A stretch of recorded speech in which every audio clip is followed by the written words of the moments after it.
श्रीमद् भगवद गीता श्लोक नंबर द्वितीय अध्याय का 19, 20, 21, 22।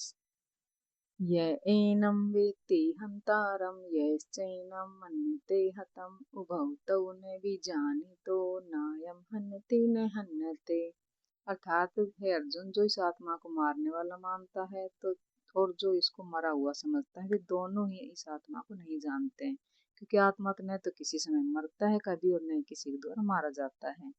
इसी पर बल देते आगे कहा भगवान ने अगले श्लोक नंबर 20 में, न जायते मृत्युर्वा वा कदाचित् नायं भूत्वा भविता वा न भूयः अजो नित्यः शाश्वतो अयं पुराणो न हन्यते हन्यमाने शरीरे। अर्थात यह आत्मा किसी काल में न तो कभी जन्म लेता है न कभी मरता है, क्योंकि वस्त्र बदलता है। जैसे हम पुराने वस्त्रों छोड़कर नए वस्त्र पहन लेते हैं, वैसे आत्मा भी हमारे शरीर को छोड़कर दूसरा शरीर धारण करती है। तो ये कभी किसी काल में न जन्म लेता है न मरता है, और न ही भूतवा भविता भूय, मतलब कि न कभी ये आत्मा होकर कुछ अन्य होने वाला है, क्योंकि ये अजन्मा है, नित्य है, शाश्वत है, प्राचीन है। शरीर के नाश होने पर भी इस आत्मा कभी भी नाश नहीं होता है, क्योंकि आत्मा सत्य है, आत्मा पुरातन है, सनातन है, शाश्वत है।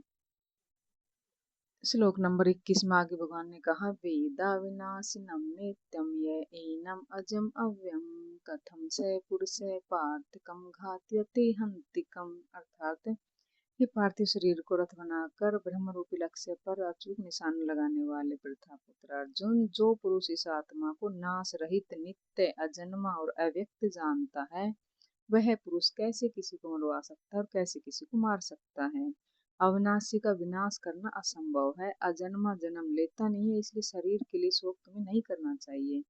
इसी उदाहरण को आगे कहते हुए फिर अगले श्लोक में भगवान ने कहा, श्लोक नंबर 22 में, वासांसि जीर्णानि यथा विहाय नवानि गृह्णाति नरोपराणि तथा शरीराणि विहाय जीर्णानि अन्यानि शयाति नवानि देहि।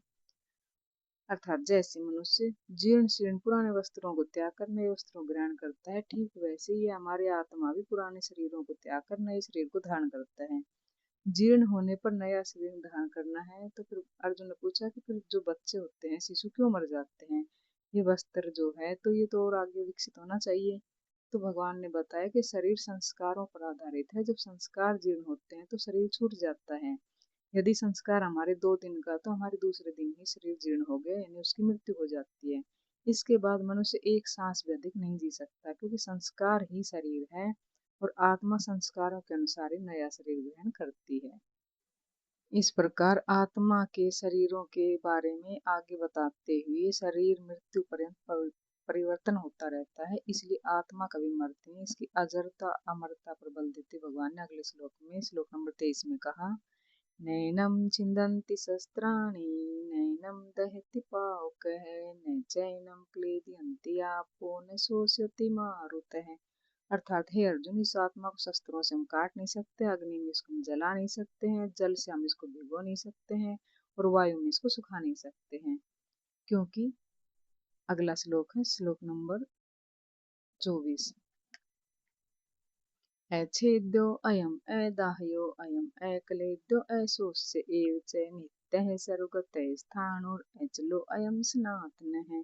अर्थात यह आत्मा छिद्र है, इसको काटा नहीं जा सकता। ये अदाह्य है, इसको जलाया नहीं जा सकता। अक्लेद्य, इसको हम गीला नहीं कर सकते।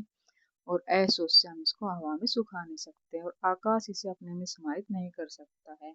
यह आत्मा निसंदेह अशोष्य, सर्वव्यापक है, अचल है, स्थिर है और सनातन